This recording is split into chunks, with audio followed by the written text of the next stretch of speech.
noches. Usted va a poder participar de este programa por dos caminos, de dos maneras. Una llamando al programa para hacerle preguntas al ministro Machinea, que está acá conmigo, que nosotros vamos a transmitir. Y la segunda manera, televotando. Hemos dado tres alternativas, creo que está la placa ahí. La pregunta es, desde que está de la Rúa, ¿a usted le va mejor 4999-1221? Igual 4999-1222, peor 4999-1223, ¿no? Son dos maneras de participar. Ministro Machinea, buenas noches. Buenas noches. Te quiero mostrar algunas imágenes para que tomemos conciencia de todo lo que pasó en este país la última semana. ¿Cómo no? Otra vez el puente interprovincial fue símbolo de protesta. Unos 300 desocupados chaqueños fueron desalojados esta mañana por Gendarmería, bajo el fantasma de las violentas protestas anteriores. Serían un grupo de desocupados que se separaron de los cortes de ruta siguiendo a un líder, conocido en la ciudad como José María Lima. En el marco de la protesta de los trabajadores estatales salteños en contra del proyecto de rebaja salarial que quiere implementar el gobierno de esa provincia. La marcha había iniciado en forma pacífica hasta que los manifestantes encontraron vallas en cada esquina de ingreso a la legislatura. De fondo se escuchaban los bombos de la manifestación, que estaba apenas a unos metros de la policía. Eran los trabajadores estatales de Córdoba, que marchaban en contra de la reforma del Estado que impulsaba en la legislatura el gobernador José Manuel de la Sota. Con las puertas encadenadas que les impiden el ingreso a los puestos de trabajo y muchos con cartas de documento que anuncian disponibilidad, los trabajadores ferroviarios están en el hall de la estación 11 a la espera de una solución que les devuelva las fuentes de trabajo. 5.000 desocupados chaqueños, miembros de la legislatura y empleados del personal civil de la provincia manifestaron para que no se apruebe la reforma laboral y para que no se reajuste el salario.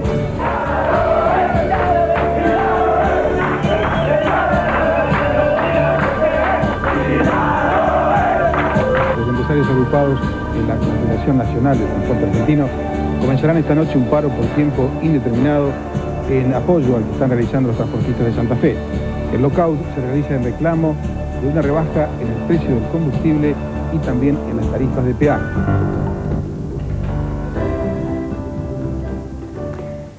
Todo esto, ministro, es la economía que no levanta.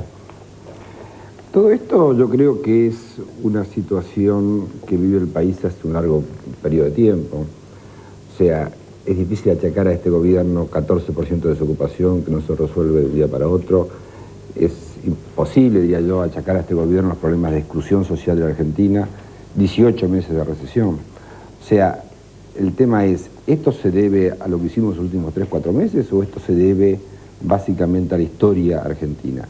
¿Cuántos de la nación en esto que vimos recién? ¿Cuántos son de las provincias, donde ha habido malas gestiones claramente en muchos gobiernos provinciales? Digo, ahí tú mencionas un caso, el caso de FEMESA, ¿no? Una protesta por FEMESA. Usted sabe que FEMESA es un ente residual de ferrocarriles. Hace 4 años que es residual. La mayoría de la gente no tiene funciones. Se fue quedando un ente residual. Una privatización, en todo caso, mal hecha, no se reinsertó la gente.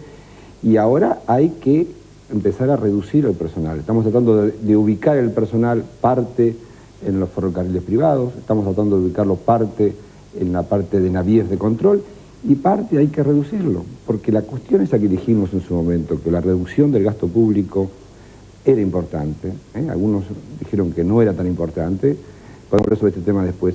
La reducción del gasto público es importante y en algún momento se tiene que sentir. Es la reducción del gasto público más importante que ha hecho cualquier gobierno en este país, no solamente en esta década, sino de que yo tengo memoria. Ahora, claro, evidentemente la recesión tiene 18 meses, ¿no? Es terrible, ¿no? Porque yo creo que los países aguantan recesiones profundas y cortas. Así cuando se van prolongando en el tiempo empieza como a descomponerse muchas cosas. La gente está cansada, hay pequeñas y medianas empresas que, como usted decía recién, si uno tiene una recesión de 5 o 6 meses y levanta pronto, va, si tiene 18 meses de recesión resulta cada vez más complicado salir, entonces aumentan los quebrantos. Digo, pero digamos, una es cuál es la situación del país. La situación del país es mala desde muchos puntos de vista. El tema es de quién es la responsabilidad de esto.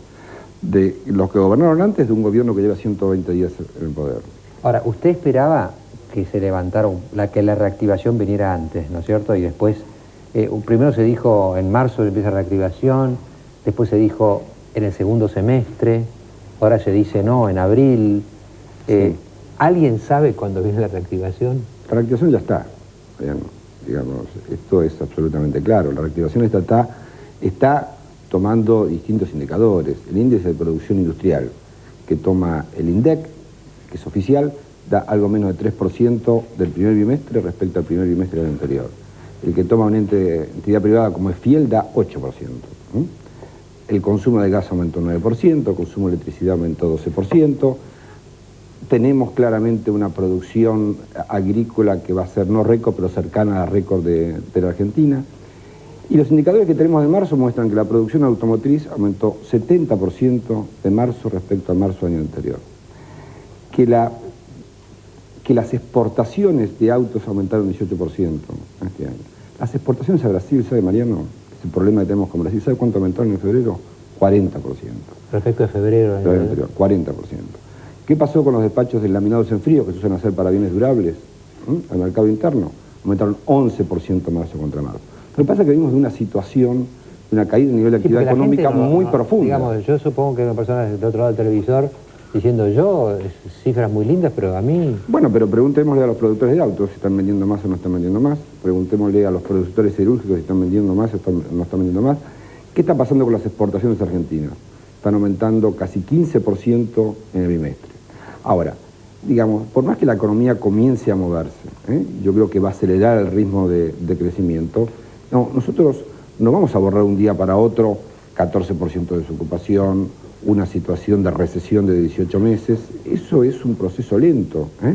Difícilmente hay gente que percibe esto y otra gente que no lo percibe, porque hasta que la economía no arranque y crezca durante un periodo de tiempo, de alguna manera los beneficios de ese crecimiento no son percibidos por todos por igual, pero hay gente que lo está percibiendo, claramente. Ministro, lo invito a la mesa con los periodistas y con los llamados del público.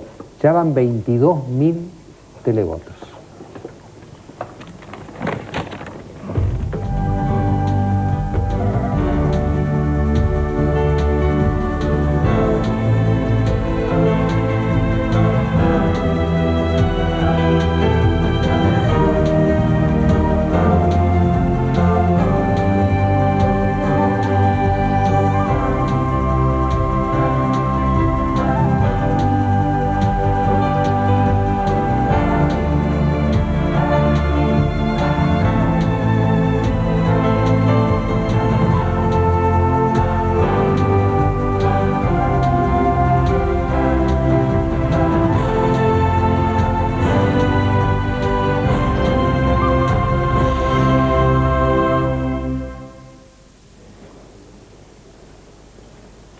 Señores periodistas, ahí lo tienen. ¿Seguimos algún orden? Disparen sobre Machinea. Disparen sobre Machinea. Esa es la pregunta. A mansalva, sin ningún privilegio ni orden. Bueno, yo abro el fuego. Cuando asumió el gobierno de la Rúa, parecía claro que había dos temas en el diagnóstico. Uno, el problema fiscal de la Argentina, y otro, un problema de competitividad de la Argentina. Por lo menos es lo que percibían los analistas económicos en general, ¿no? El problema fiscal, bueno, el gobierno dice, o el equipo económico dice, lo hemos atacado con el paquete fiscal que está en el Congreso, perdón, con el paquete fiscal que se votó, con la reducción del gasto que mencionaba recién el ministro, y con esto, bueno, se irá viendo en el tiempo que las medidas tienen éxito y se va recaudando y se va cerrando el problema fiscal, además del combate a la evasión, que ese sí es el paquete que está en el Congreso de la ley de evasión. El tema competitividad, el presidente de la Rúa dijo en su discurso ante las cámaras, este país no compite con nadie, ¿no? Casi, bueno, textualmente dijo eso. Sobre ese tema, ¿podríamos saber qué es lo que se está haciendo para arreglar ese problema? Bueno, el primero es, yo no voy a volver sobre el tema, vos lo mencionaste rápidamente, déjame simplemente decir, ahí hubo un paquete en el Congreso de Presupuesto de reforma tributaria, un acuerdo con las provincias, yo creo, realmente muy importante, y un paquete de evasión. Vos mencionaste Hay una parte que fue aprobado, otra parte está en el Senado y otra parte todavía está en diputados. Nosotros necesitamos ese paquete para pelear contra la evasión. ¿Qué estamos haciendo en el tema de competitividad? ¿Qué es lo que empezamos a hacer desde el punto de vista de la competitividad? Primero, digamos, lo que hicimos apenas llegamos al gobierno, de acuerdo a lo que habíamos prometido, es devolverle a los exportadores, para mejorar la rentabilidad de las exportaciones argentinas, el IVA de exportación, y eso salió alrededor de 350 millones de dólares que hubo que desembolsar. Pero ¿qué estamos haciendo de un punto de vista más profundo? Mandamos la reforma laboral. La reforma laboral que enviamos al Congreso es una reforma laboral que crea empleo, pero aparte aumenta la productividad y aparte reduce los costos, porque reduce los costos impositivos asociados a contratar a una persona. ¿Qué hicimos además? Estuvimos discutiendo con las empresas de telecomunicaciones, con las de peaje, conseguimos una reducción, alguien puede decir no mucha, insuficiente, reducción en el precio de las telecomunicaciones, reducción en el peaje y alguna reducción en las comisiones de los fondos de pensión. Pero la verdadera reforma desde el punto de vista de mejora de la competitividad pasa por la reducción de costos, pasa por aumentar la competencia. Entonces, en telecomunicaciones vos sabés bien que tenemos una demora porque hay un contrato firmado que no nos permite desregular, pero ya hemos anunciado que a partir de noviembre hay total desregulaciones. En electricidad, ¿qué estamos haciendo? Introduciendo mayor competencia. ¿Cómo? Dejando que las pequeñas y medianas empresas puedan acceder al mercado mayorista. Lo mismo estamos tratando de hacer en el tema del gas.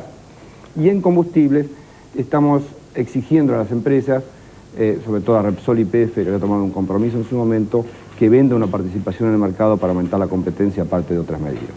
O sea, la manera de aumentar la competitividad de esta economía es con reformas estructurales, como la reforma laboral, con reducción de costos y con las medidas que sacamos el otro día, que tienden a aumentar la rentabilidad de las exportaciones, que tienden a reducir el costo del capital en la Argentina, y por eso bajamos los aranceles de importación para bienes de capital, y por eso redujimos el costo de comprar bienes de capital en la economía doméstica con una línea del Banco Nación del 7%. Hay una cantidad enorme de llamados, voy a tomar dos. Omar de Caballito. En un país con graves problemas fiscales, ¿cómo se entiende que no se permita la venta de paquetes de 14 cigarrillos cuando además de pagar impuestos son accesibles a la mayoría? Y Federico de Colegiales, soy empleado de Aerolíneas Argentinas y quiero saber qué va a pasar con la empresa. Quedaríamos 10.000 personas en la calle. El primer tema se requiere cambiar un decreto, y vamos a cambiarlo para que se permita la venta de paquetes de cigarrillos, de 14 cigarrillos. Eso requiere un cambio de un decreto, no es una autorización o no autorización, sino se requiere sacar un decreto y eso lo vamos a hacer y ya lo dijimos hoy. En el tema de aerolíneas estamos viendo, digamos, nosotros no vamos a reestatizar la empresa y estamos esperando cuál va a ser el aporte que van a ser los españoles, que va a ser Iberia en el caso de aerolíneas, y si ellos hacen un aporte significativo, la empresa podrá salir adelante. Aerolíneas, el Estado argentino podrá hacer un aporte minúsculo, de acuerdo a su participación accionaria, pero de ninguna manera nosotros vamos a volver a reestatizar aerolíneas. Estamos trabajando con los españoles para que aerolíneas siga, si es que puede seguir. Ministro, ¿evalúa usted mal el impacto que tendría psicológicamente, y usted sabe como economista cuán importante es el criterio psicológico de los ciudadanos para que la economía avance o se retraiga? ¿Evalúa usted mal, repito, el impacto que tendría el paquete impositivo que usted recomendó para, naturalmente, atacar el grave problema del déficit fiscal? O dicho en otras palabras, si usted cree que la economía va finalmente a crecer este año, no sé cuál es su cálculo sobre el crecimiento, ¿cuánto más hubiera crecido si no se hubiera adoptado el paquete impositivo que usted impulsó? Sí, mire, Peña, digamos, si una cosa yo tengo, me quedo tranquilo, es porque nosotros acertamos con el diagnóstico y acertamos con las medidas, ¿no? Digamos, el diagnóstico era, lo decía Sebas recién, era de un problema de solvencia fiscal muy grande. La deuda pública argentina venía creciendo 6 años sin parar y ponía al Estado al borde de la insolvencia fiscal. El déficit fiscal del año pasado del gobierno nacional solo fue de 9.300 millones de dólares, o de pesos. Eso era absolutamente incompatible con la convertibilidad. Había que tomar medidas y tomamos las medidas que tomamos. Nosotros evaluamos claramente todas las alternativas, porque obviamente ni a mí ni a ningún político le gusta aumentar los impuestos.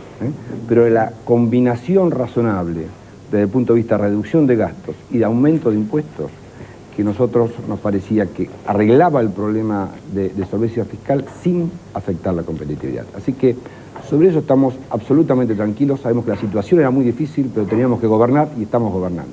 Y respecto a su pregunta, si no hubiésemos tomado esa medida, la situación no sería mejor, sería mucho peor. Sería mucho peor porque el país no tenía ya acceso al crédito, la situación de insolvencia fiscal era tremenda en la Argentina, así que no había otro remedio que tomar esa medida. Y con respecto a la reactivación o no reactivación, primero, yo sigo sosteniendo que la economía este año va a crecer 4%. Segundo, hay indicadores del primer trimestre y especialmente el mes de marzo que muestran que la economía está creciendo por sobre los niveles del año anterior. Vamos, antes de ir a un corte les quiero decir que ustedes saben que hay una cantidad enorme de negociaciones. ¿Cuál es mi cámara? Esta.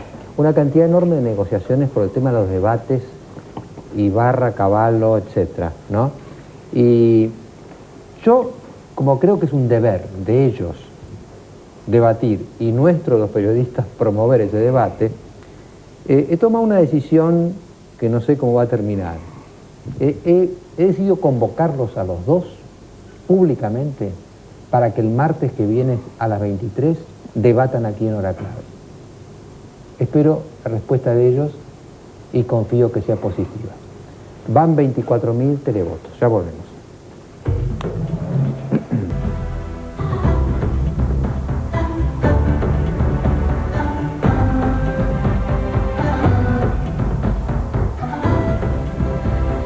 Me están abrumando llamados. Marta de Palermo. El problema del desempleo no se agrava por el hecho de que se prefiere a veces personal extranjero en las empresas, por ejemplo, inmigrantes, en lugar de tomar argentinos. Y otra pregunta, para el ministro también, de Alfredo de Soldati. ¿Por qué a los jubilados se les paga en bonos? En la década del 80 fueron los bocones. Menem pagó en efectivo. ¿Volvemos para atrás? Sí. Empezando por la segunda, bueno, yo creo que en la década del 80 se pagó mucho, en la década del 90 se pagó mucho en bonos. Los bocones que habla el señor no son de la década del 80, son de la década del 90, debo recordar. Por una deuda que no se había pagado en los 80. Claro, pero digo, la deuda se pagó con bocones y no en efectivo, como él dice que pagó Menem. El problema que tenemos hoy día es que hay juicios perdidos por el Estado en el tema de jubilaciones, aparte de muchas otras áreas, por alrededor de, calculamos nosotros, de 3.000 millones de pesos. No hay manera de poner 3.000 millones de pesos en el presupuesto sin tener un problema de vuelta de insolvencia fiscal. ¿Y cuál es el otro problema? Si nosotros no pagamos, no reconocemos esa deuda, sino que lo que hacemos es, como se viene haciendo hasta ahora, en cada presupuesto de cada año poner una partecita para pagar a los jubilados, no solamente los jubilados no cobran su deuda, sino que tampoco pueden acceder a la nueva jubilación que el fallo judicial le autoriza. Entonces, es preferible pagar al menos una parte en bonos y a partir de ese pago autorizarlos a cobrar en la nueva jubilación. Entonces, eso me parece que lo que hace es aumentar los ingresos de los jubilados de aquí en más y al mismo tiempo pagar en bonos, reconocer la deuda y que ellos puedan, si no pueden mantenerlos, venderlos en el mercado y cobrar una parte sustancial. La otra pregunta era sobre el trabajo de los inmigrantes, en realidad. Sí, está bien, pero eso tiene que ver si hay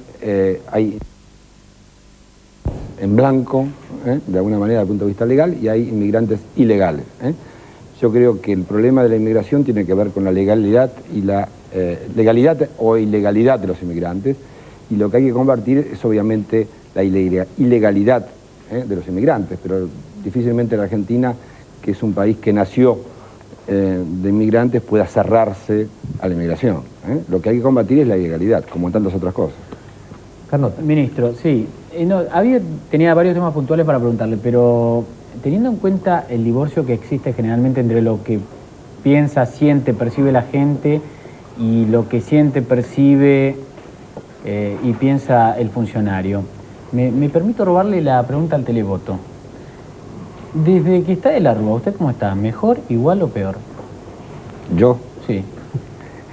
Yo no estoy demasiado bien. El trabajo de ministro de Economía es medio insalubre, le quiero decir. Digamos. Así que usted votaría peor. No, pero digo, yo creo que la gente está mejor. Le pregunto al ministro de Economía cómo está, le pregunto a ¿usted cómo está? ¿Está mejor? No, pero es muy difícil separar lo mío de ser ministro de Economía y ese trabajo es muy duro.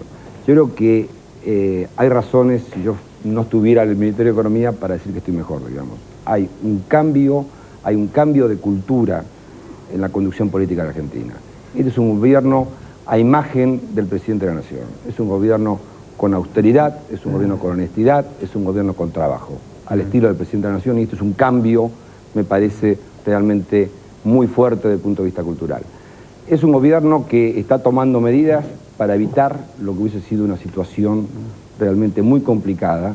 Es un gobierno que está sacando a esta economía de una recesión de casi 18 meses.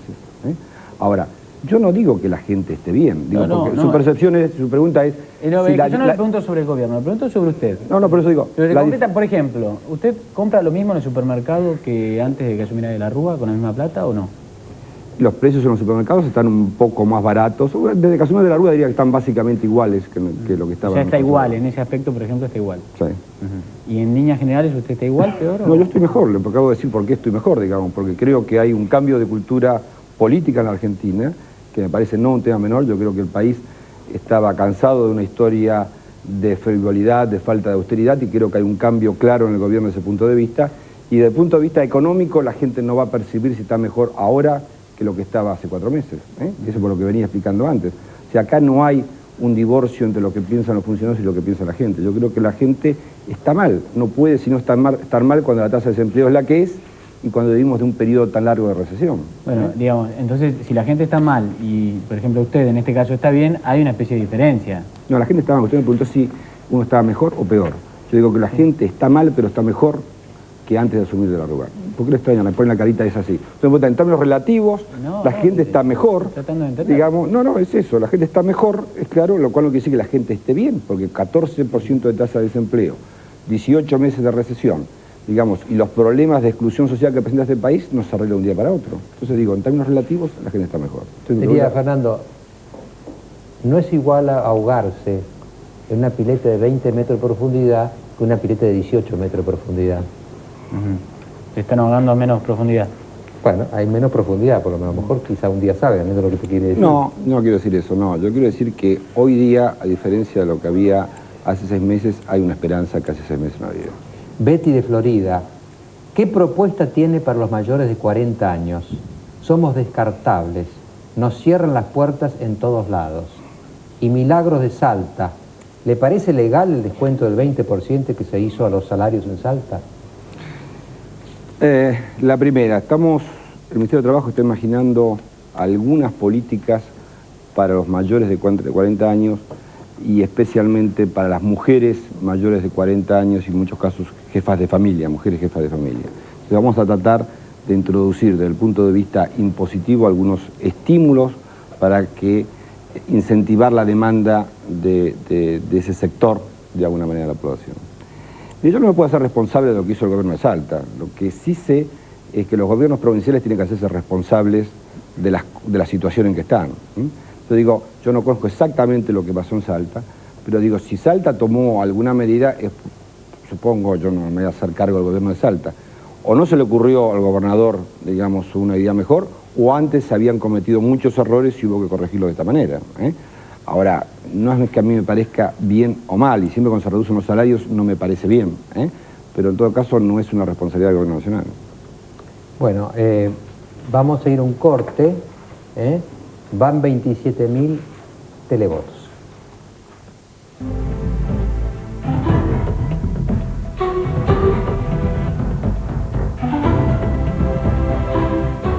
Ustedes saben que una noticia negativa fue que la recaudación en marzo fue menor, pese a los mayores impuestos, que en marzo del 99. El ministro tendrá por ejemplo, acá Gabriel de Salta dice, doctor Machinea, ¿no se da cuenta que a mayor carga impositiva se crea una mayor evasión? Y le preguntamos al economista Carlos Rodríguez, ¿por qué baja la recaudación pese a que los impuestos son más altos? Porque los impuestos son altísimos. Nuestro sistema impositivo no fue hecho para ser cobrado, fue hecho y sigue siendo hecho para pagar incendios. Cada vez que hay un incendio se busca quién es el que está en mejor posición para que le saquen plata y ¡boom! Se le cae y se le ponen impuestos. Como se hizo en el último diciembre con los asalariados de clase media, ¿no es cierto? Y los ejecutivos de las empresas. se buscó el impuesto menos conflictivo, entonces no se tocó ninguno de los lobbies más organizados, qué sé yo, la generalización del IVA, ese tipo de cosas, pero se le cayó a los asalariados. Esos fueron los últimos en una larga historia y nos lleva a un sistema que tiene impuestos altísimos pero que muy pocos pagan. Entonces, esos pocos que pagan tienen un enorme incentivo a evadir porque el premio es muy grande. Así que creo entre que a la AFIP tiene una organización ineficiente que no le permite detectar a los evasores. La justicia está mal organizada de manera que no puede castigar a los que evaden. Y tercero, los impuestos son altísimos, con lo cual el incentivo a evadir naturalmente tiene un premio muy alto. Todo eso te configura un paquete de 3 patas que hace que cada vez se evada más. Bueno, me alegro que Carlos Rodríguez haya reconocido que recibimos un incendio, ¿no? Como él dijo. Hasta ahora no se lo había escuchado todavía. Pero bueno, digo, realmente recibimos un incendio. Aumentamos el IVA en algunos casos, claramente, y no cobramos el impuesto más fácil. A la luz de la reacción de la ciudad, nosotros sabíamos que este impuesto no es más fácil. Esto es un impuesto que uno ve en su boleta que le bajan, le sacan algo de plata. Es un impuesto que afecta de las clases medias para arriba. Entonces no es un impuesto fácil. Más fácil es el IVA, que aumentó de 13 a 21 en la década pasada. Claro, castiga a los sectores de menos recursos. Pero no es cobramos este impuesto por más fácil. Pero digo, lo que dijo Carlos Rodríguez es cierto. Recibimos un incendio y tomamos medidas para apagar ese incendio. Y eso significó recortes, insisto, del gasto público y una reforma impositiva, que no fue la más fácil, pero entendemos la más adecuada. ¿Y qué le parece, ministro, o cómo sigue usted la experiencia de Córdoba? Porque sobre la experiencia de Córdoba comenzó ya el año pasado, de reducción de impuestos para teóricamente atraer, acompañada de una moratoria para teóricamente atraer más recaudación y a la vez permitir que la economía levante porque tiene más recursos el conjunto de los ciudadanos. Ha llevado a muchas discusiones. Yo lo escuché hace 2 o 3 días, o lo oí a Pablo Gerchunov, diciendo que en realidad ha sido un fracaso porque Córdoba recauda menos. Inmediatamente entonces averigüé, llamé a Córdoba para pedir los datos, y claro, nos encontramos siempre con el problema de los datos. ¿Quién maneja los datos? Nadie sabe realmente qué datos son los verdaderos, ni los periodistas ni nadie. Pasa como con las empresas que se van a Brasil. Pero la Sota dice que recauda más. Claro, dice que recauda más. Entonces vi las cifras, yo obtuve las cifras de Córdoba, dice que en enero recaudó más, que en febrero recaudó más, que en marzo recaudó más. Poco, 2%, 3%, pero significativo. Entonces, dejando de lado si las cifras son las que son o no son. No, porque no son. Para no entrar en ese debate. No, pero lo que pasa es que no son. Bueno, pero para conocer su pensamiento, ¿cómo mira usted ese fenómeno? Porque a lo mejor esa experiencia está mostrando que el camino del futuro está allí. Sí. Y queremos saber si usted lo piensa impulsar también. Sí. La primera, las cifras de Córdoba muestran que la recaudación, si usted excluye la moratoria, los impuestos, cayó entre 7 y 8%. Esas son las cifras. O sea, la recaudación en Córdoba cayó mucho más que la recaudación. Pero la moratoria es cobrar. La moratoria no, porque la moratoria es deuda pasada, pero con respecto a la gente se le bajaron los impuestos con la idea que tenía que pagar más. Es cierto, pero la moratoria también es cobro de impuestos, porque la moratoria pero digo, lo que importa es que no se cobraban. También es deuda. Ahora nosotros también tenemos una regularización impositiva, vamos a cobrar más. Pero yo juzgaría, digamos, si la gente está pagando más o menos porque usted disminuyó la carga impositiva. Está pagando menos porque disminuyó la carga impositiva. Porque la verdad es que la reducción de impuestos es el camino de mediano plazo. Es el camino gradual de mediano plazo. La experiencia de Estados Unidos, usted debe conocer bien, de Chile, a la última etapa del gobierno militar, muestra claramente que si usted reduce impuestos, la recaudación cae sistemáticamente, o casi siempre, en la misma magnitud en el corto plazo. Entonces digo, si usted tiene una situación fiscal holgada, razonable, eso es lo que hay que hacer. Y eso es lo que vamos a hacer en la medida que aumente la recaudación y el déficit fiscal mejore por arriba de las metas. Bajar los impuestos para evitar aumento del gasto público a futuro. Ahora, cuando usted recibe, como decía Carlos Rodríguez, un incendio y tiene 9.300 millones de déficit, y si lo que hace al mismo tiempo es reducir impuestos, lo que hace es echarle queroseno al incendio. Pero el pensamiento del señor Machinea, ministro de Economía, es al cabo de los 4 años de gobierno, vamos a tener menos impuestos. Si usted va a estar allí todavía en el Ministerio de Economía, ¿espera irse y decir los impuestos fueron reducidos en Argentina? Sí. ¿En manera significativa? Definitivamente. ¿Y dónde? ¿En el IVA? ¿Dónde? ¿O en todos lados? Yo creo que en parte en los impuestos al trabajo, claramente, y en parte yo creo que en el IVA. O sea que espera, ministro, que, perdón, o sea que espera que Digo, porque De la Rúa dijo que va a bajar los impuestos cuando paguen todos. ¿Espera que paguen todos en algún momento? Sí, no sé si paguen todos, pero sí claramente reducir la evasión. Y la reducción de la evasión más el control del gasto público es el único mecanismo para reducir los impuestos sin que se produzcan más incendios. Germán mencionó recién, como al pasar el tema Brasil, porque mencionó el tema de Córdoba. Hace un ratito decías que las exportaciones a Brasil habían crecido 40%, si no leí mal, o si lo escuché mal, mejor dicho. Sí, 40%. 40%. Ahora, hace 3 semanas era un incendio. Es más, desde el Ministerio de Economía se hablaba de abandonar el Mercosur e ir a un área de mercado común, a un área de libre comercio. Ahora resulta que Brasil, andamos fenómeno con Brasil. ¿Cuál es la realidad de estas dos cosas? No, la realidad es la siguiente. Primero, nadie dijo... Perdón, un agregado. Sí. Febrero del 99 fue el primer mes después de la devaluación. Es decir, el impacto, es un buen mes para comparar, digo, porque ahí fue como que la gente quedó aterrorizada. Pero tomémoslo, Mariano, ¿qué es lo que recibió este gobierno del Mercosur? Una situación de caos, casi de rompimiento con Brasil. Una negociación automotriz que llevaba 2 años y del cual no pasaba absolutamente nada. ¿Qué es lo que tenemos 3 meses más tarde? Tenemos un acuerdo de la industria automotriz, estamos negociando con Brasil. Usted sabe que esta semana llega gente de Brasil, del Banco Central y la parte de impuestos para trabajar en el tema de la coordinación macroeconómica. Hace 4 años estamos en otro incendio con Brasil, 4 meses más tarde estamos coordinando, empezando a trabajar en la coordinación macroeconómica con Brasil. Hicimos un acuerdo automotriz después de 2 años de negociaciones que el gobierno anterior no había podido cerrar. O sea, también recibimos una situación desgraciada en el tema Mercosur y la situación dentro del Mercosur está mejorando sensiblemente. Y nunca, Enrique, del Ministerio de Economía se dijo que había que abandonar el Mercosur. Yo dije todas las veces que el Mercosur era una opción estratégica de la Argentina y que había que relanzar el Mercosur. Había que coordinar macroeconómicamente, había que ponerse de acuerdo en el tema de los servicios. Pero se habló de ir a un mercado ante una pregunta, pero bueno, yo decía todo esto y el periodista me dijo, pero si les va muy mal y no se ponen de acuerdo con nada con Brasil. Y bueno, dije, en ese caso habrá que ir a una zona libre de comercio, pero nosotros nunca propusimos ir a una zona libre de comercio, sino todo lo contrario.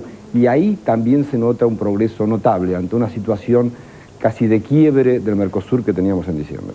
Van 29.000 televotos y ya volvemos.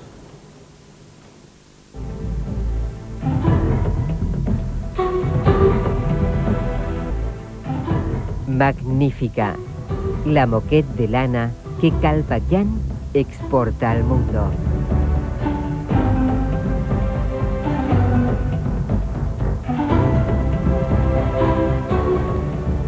Nos está llamando el doctor Cavallo. Buenas noches, doctor Cavallo. Buenas noches, ¿cómo está Mariano? Muy bien, ¿usted? Muy bien. Le quiero decir que voy a estar el martes en el debate con Aníbal Ibarra y le agradezco mucho que nos invite a debatir. Yo espero que de aquí al 7 de mayo tengamos una agenda de debates en varios programas de televisión y también de radio, de tal manera que todos los vecinos y todos los ciudadanos de Buenos Aires puedan comparar las propuestas de gobierno y también cómo nos preparamos cada uno de los candidatos a resolver los problemas de la ciudad. Y me parece muy relevante que el debate sea entre Ibarra y yo, lo mismo que entre Vélez y Felgueras o Ollanarte y Olivera, porque en realidad estas son las dos alternativas relevantes. Así que yo voy a estar el martes, Mariano. Muy bien, doctor Cavallo, lo espero entonces. Muy bien, gracias. Hasta luego. Adiós. Hay una seguidilla de preguntas, voy a hacerle... ¿Usted puede hacer ping-pong o no? Porque hay tantas llamadas. Mire, por ejemplo, esta puede hacerla rápido. Juan de Caballito, ¿está usted conforme con la gestión de Silvani al frente de Impositiva? Yo creo que la gestión de Impositiva todavía requiere mejorarse, pero en parte eso requiere legislación y eso es lo que necesitamos del Congreso. En la cuestión interna dentro de la DGI yo creo que se ha mejorado. José Luis de Capital, ¿considera usted que un peso vale $1? Sí. Vale $1 y valer por mucho tiempo un peso $1. Horacio de Santa Fe, ¿qué medidas piensa tomar para recuperar el precio de la leche en Santa Fe? La vendemos a 10 centavos y nos sale más de 15 hacerla. El Mercosur. Ahí en el tema de la leche hay un tema con Brasil, claramente.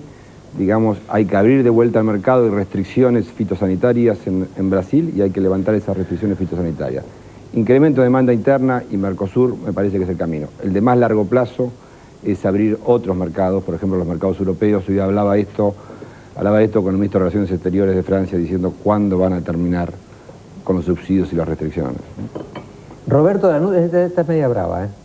Roberto de Lanús dice, respecto al aumento de impuestos, ¿por qué no dijeron que lo iban a hacer antes de las elecciones? Ocultar es una forma de mentir. Porque, entre otras cosas, nosotros no sabíamos, y nosotros, usted recordará, cuando dijimos cuál era la magnitud del déficit fiscal antes de octubre, y eso que estamos haciendo campaña, hablamos de un déficit fiscal menor del que terminó siendo. En mi programa se discutió eso. Sí. Y yo hablé de un déficit fiscal menor del que terminó siendo, eso que estamos haciendo campaña y podemos haber exagerado. Realmente la cifra del déficit fiscal, y sobre todo el último trimestre del año, nos asombró. Betty de Fray Luis Beltrán, Santa Fe. ¿Por qué desde que la Alianza comenzó a gobernar empiezan a difundirse los estallidos sociales? ¿Es sospechoso? ¿Por qué no antes? ¿Le hizo a difundir en el sentido que se aparece por los medios o qué pasa? Yo creo que no somos nosotros, ¿no es cierto, Germán?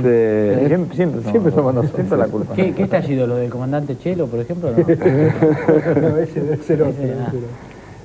No, yo no sé, digamos, yo no creo que haya mayores tensiones sociales hoy que las que había hace 6 meses, digamos. En todo caso, la situación social sigue siendo tan complicada como era en ese entonces. Bueno, una pregunta para el Artemio López. Artemio es fondista. Él siempre interviene al final. No, en realidad Argentina vive socioeconómicamente a partir de la gestión del último gobierno, su hora más dramática. Lamentablemente el ministro tiene que gestionar un país que ha quedado en términos socioeconómicos muy deteriorado. La mitad de los chicos bajo la línea de pobreza, 14 millones de pobres, 500.000 chicos con desnutrición infantil severa. O sea, unas condiciones de vida realmente impensadas. Sin embargo, también sabemos que sujetos de la teoría económica, un país puede crecer indefinidamente y ser competitivo con estos indicadores sociales o aún peores. Nada traba esa lógica, el razonamiento es impecable. Pero usted además es el ministro de Economía de un gobierno democrático. Y un gobierno democrático sí no puede desarrollarse plenamente y profundizarse con estos indicadores. Entonces mi pregunta es, ¿qué es fracasar para un ministro de Economía democrático en estas condiciones? Si yo tuviera que sintetizarlo en una palabra, diría no bajar el desempleo y no reducir la exclusión social.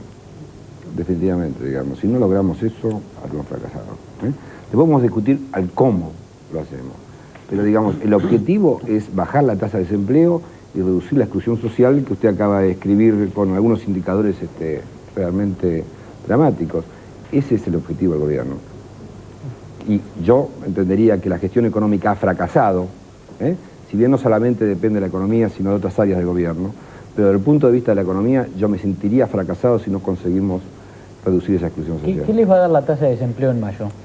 No sé, digo, es muy difícil prever qué es lo que puede dar en mayo la tasa de desempleo. Un tema muy puntual o muy específico, recién mencionaba esto de mentir o no mentir.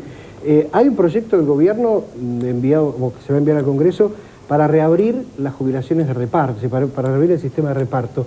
Yo conversando el otro día por la radio con Melchor Pose, el que maneja la ANSES y se supone que tiene que ver con el proyecto, me decía, no, esto es para que ingrese gente, con esa plata recaudemos para subir a los jubilados de hoy, y cuando decía, bueno, pero esto es una estafa, porque en el fondo no le pueden garantizar a los jubilados de dentro de 20 años que le puedan pagar, porque de hecho por eso se terminó el sistema de reparto. ¿Ustedes están de acuerdo con este mecanismo? No, definitivamente no, digamos. Reabrir para que pase gente al sistema de reparto creo que sería un error tremendo, porque el sistema público, como muchos argentinos conocen, está quebrado. Digamos, entonces lo que tenemos que hacer es aumentar la eficiencia del sistema público y la eficiencia del sistema privado, que también tiene que aumentar su eficiencia. Pero esto no se resuelve pasando gente al sistema público. Ahora, ¿esto así no que es un definitivamente, proyecto del gobierno? No, esto no va a ser un proyecto del gobierno. Digamos, el proyecto del gobierno va a ser un proyecto de reforma de la seguridad social en una manera comprensiva, donde va a estar la seguridad social pública, la seguridad social privada, digamos, y en todo caso hay un tema de discusión si uno, yo diría, reable por un periodo limitado de tiempo el paso solamente a aquellos que aportan, porque la cosa es tratar de pasar a aquellos que no aportan al sistema público, solamente en todo caso a los que aportan. Pero yo diría que eso es inclusive un tema en discusión, pero que en todo caso, que quede claro, el gobierno, el Poder Ejecutivo, la política, nosotros no vamos a favorecer de ninguna manera pasar gente del sistema privado al sistema público porque el sistema público está quebrado. Pero sin embargo la señal la dio el gobierno, porque De la Rúa avaló prácticamente esa propuesta al recibirlo públicamente en la Casa Rosada, el proyecto, y dar, aunque sea implícitamente, su aval, si no... No. ¿Usted no lo conocía antes ese proyecto, antes de esa ocasión? No, pero digo, ¿qué proyecto, digamos? ¿Qué cosa recibió el De la Rúa? proyecto que presentó Melchor Pose a De la Rúa en la Casa Rosada. No, ningún proyecto había presentado Melchor Pose, es un comentario por algún medio, digamos... No, si hubo hasta una fotografía y todo. No, bueno, la habrá recibido De la Rúa, pero, digamos, la posición del gobierno, no solamente del Ministerio de Economía, la posición del gobierno claramente es que nosotros no estamos de acuerdo en producir o incentivar, pasar gente del sistema privado de jubilaciones al sistema público. El sistema público está quebrado desde hace mucho tiempo y esa no es la manera de mejorar las jubilaciones. Sí es, insisto, mejorando la eficiencia del sistema público y privado. Van 30.000 televotos, ya volvemos.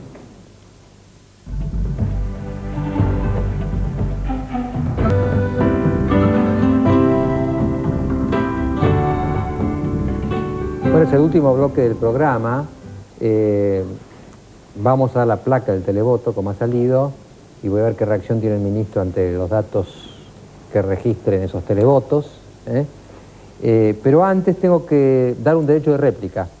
Ustedes saben que el 29 de febrero, en un momento muy ocasional que estaba hablando yo, creo que con Manuel Herrera, hablé de una cosa remotísima que fue que el general von der Becke, según se dijo ahí, que era jefe de Estado Mayor, pronosticó el triunfo alemán. ¿Eso es que se dijo? A ver. Business Week se decían en ¿Ustedes todo... saben, Manuel, que hubo un general von der Becke que teníamos acá nosotros, sí. que en el año 44, en una conferencia en el Círculo Militar, anunció que ganaba Alemania en la guerra? Claro. 15 días después se rindieron. Sí. Bueno, se me ha enojado toda la familia von der Becke, que son unos cuantos, y por supuesto, con todo gusto les doy el derecho de réplica que ejerce en este momento. En su carácter de apoderado legal del arquitecto Raúl Emilio y del doctor Carlos Horacio von der Becke, me dirijo a usted con el objeto de desmentir, por inexacto, lo mencionado por usted en el programa Hora Clave del 29 de febrero pasado, con relación a la presunta conferencia que habría dado el padre de mis poderdantes, el general Carlos von der Becke, días antes de la invasión de las tropas aliadas a Europa continental durante la Segunda Guerra Mundial, en la cual habría manifestado sobre la imposibilidad que los aliados la invadieran. Tal demostración o conferencia habría ocurrido en mayo de 1944, es decir, cuando el general Carlos von der Becke detentaba el grado de comandante en jefe del ejército, con retención de jefe del Estado Mayor.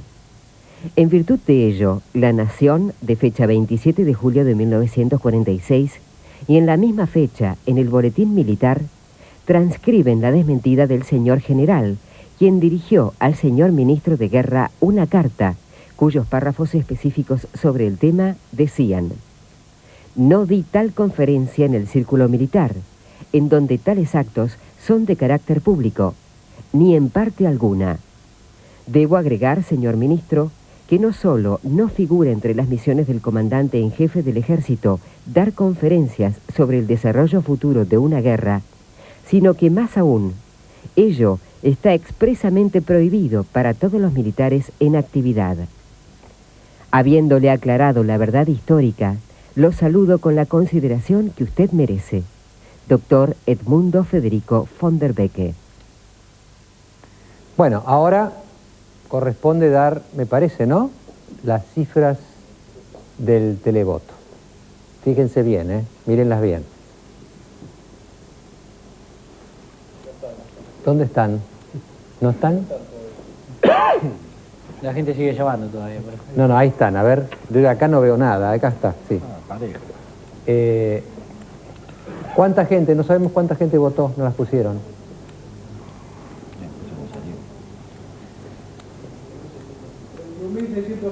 Pero hay que escribirlo eso, Ahí está. 31.607 televotantes. Están peor que cuando empezó De la Rúa el 70%. Están mejor el 23%. Están igual el 7%. A mí le confieso que me sorprendió, pero yo pensé que los de igual iban a ganar.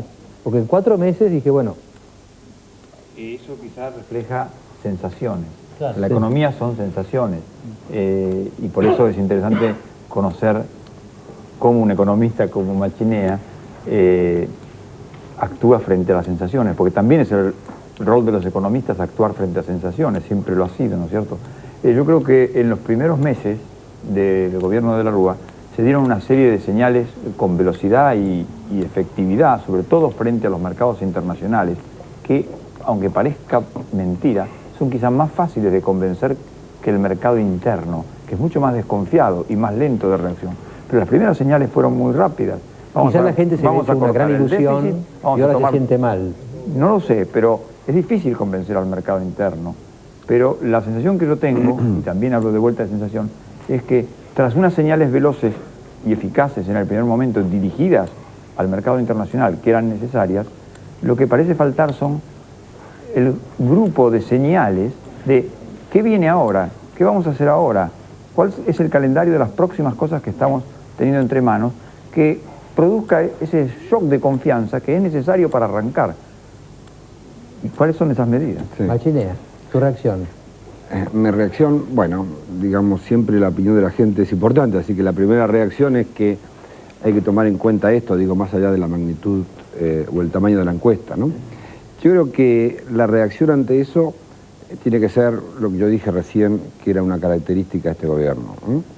Más, en todo caso, todavía más trabajo, más austeridad, más honestidad, más imaginación y avanzar en una serie de reformas que la Argentina necesita. ¿Cuáles son esas reformas? Yo diría que son las reformas de las que todo el mundo hablaba hace un tiempo. Hicimos una reforma importante que fue con los regímenes de promoción, mandamos otra reforma importante que son los regímenes laborales.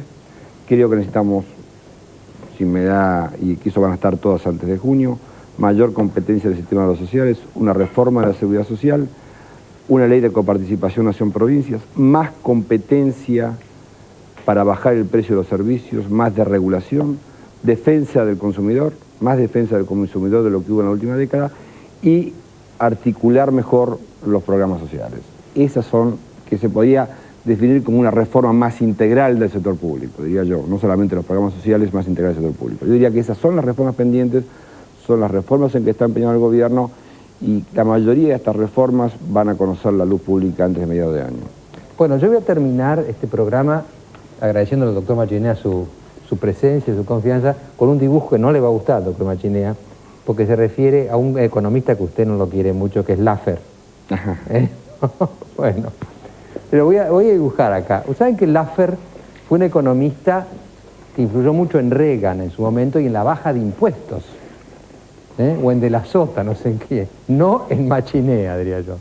Y él hizo esta curva, ¿no? Dijo, imagínense ustedes, la primera línea que voy a hacer, está un poco reformada por mí la curva, porque si no es muy complicada, pero la primera línea que voy a hacer es sobre la tasa impositiva, por ejemplo, IVA 21%, o ganancias 35%, ¿no?